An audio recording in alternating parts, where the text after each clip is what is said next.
Hi, welcome back to Mr. Slover's Math. Today we're going to talk about probability. Now we're going to get into the very basics of probability. We can get way more extensive, way more in-depth. We're going to go with very, very basics today. So in order to do that, we're going to start by answering our warm-up questions. We're going to turn the following into decimals, and then we're going to turn those into percents. So to turn something into a decimal to the nearest tenth, which is one decimal place, we're going to divide the top number, or the numerator, by the bottom number, denominator. So 4 divided by 25. We're rounding to the nearest tenth. So my calculator, I have 0.16. There may be more numbers after that. There may not be. It doesn't matter because I need one decimal place. So the 1 is in my tenths. That's what I want to round to. So I look at the hundredths place or the next place. It's 5 or higher, so I round up. So 0.2. Letter B, 14 divided by 51. I get 0.274 and so on. So when I round, 0.3. Letter C is 0.1, and then letter D is 0.8. For number 2, we're actually going to use what we did in number 1. We're going to divide, and then we're going to times by 100 because it wants the percent. So 4 divided by 5 and then times 100. That's what I wrote in red. We get 80%. 4 divided by 51 times 100, 7.8%. So on and so forth. We are going to use both of these to help us figure out the probability of things. So in order for us to figure out probability, we need to introduce some vocabulary. So the outcome is the result of an event. An event is an outcome or a combination of outcomes. The probability of an event is the ratio or a fraction of a favorable outcome to the total number of outcomes in an experiment. And the favorable outcome is an event you want to happen. So let's think in terms of something not math related. So an event is an outcome or combination of outcomes. An event could be just that, an event of a birthday party. The outcome would be you're celebrating someone's birthday. Probability of the event, probably going to have a birthday. Everyone has a birthday. And then the favorable outcome, I don't know, maybe cake. Maybe that's what you want. So the probability of the event is the want over the total. Okay, so the example I just gave on a birthday party was just to talk about the words.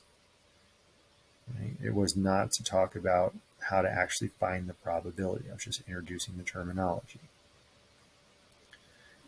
So for all of this, we are looking for the probability, which is the want over the total. And we want to find the probability of flipping a standard coin. So that's either heads or tails. So the want is the P and then parentheses is telling me the probability.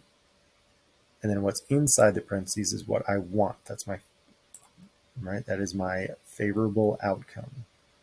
What I want to happen. I want heads. Well, there's one heads on a coin, and there are 2 total outcomes, either heads or tails. So my outcome is 1 over 2. And then it also says turn it into a percent. So that's where the warm-up comes in. 1 divided by 2 times 100 gave me 50%. Letter B, probability. Uppercase B is probability, and what's inside is what we're looking for. That's our want of tails. There's 1 tail on a coin, and there's 2 total outcomes, heads or tails.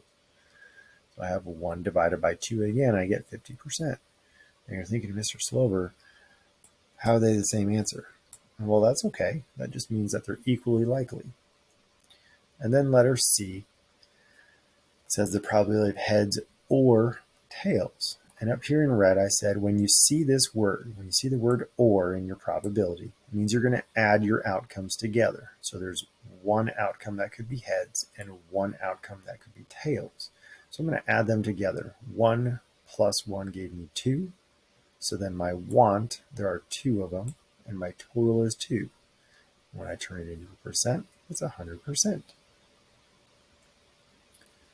So example 2, now we're getting a little more complex.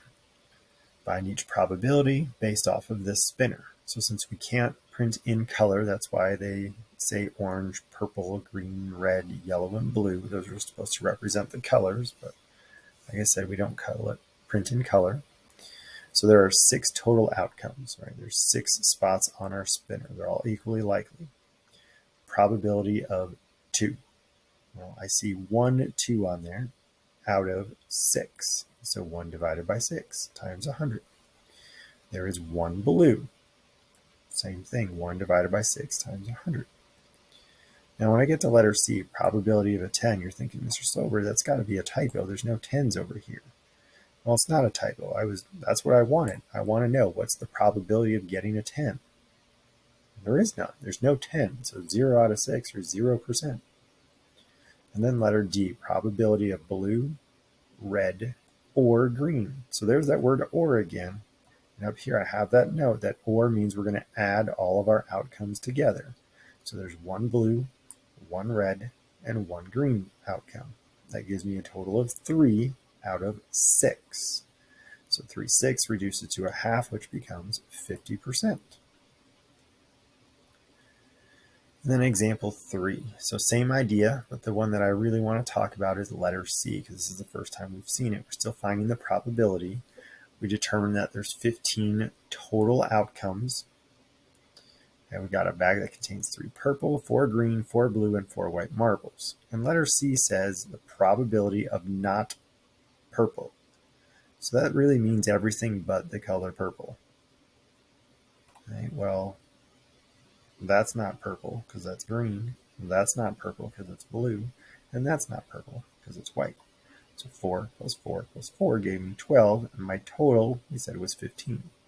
So 12 divided by 15 times 100 gives me 80%. And then the very last one is asking some true or false. And then if it's false, you're correcting the statement. So you can read through those and answer it. So the probability, that's what we focused on today. The probability is the want over the total. You can get way more specific, way more in-depth with probability. This is the very, very basic lesson on probability. It's the want over the total.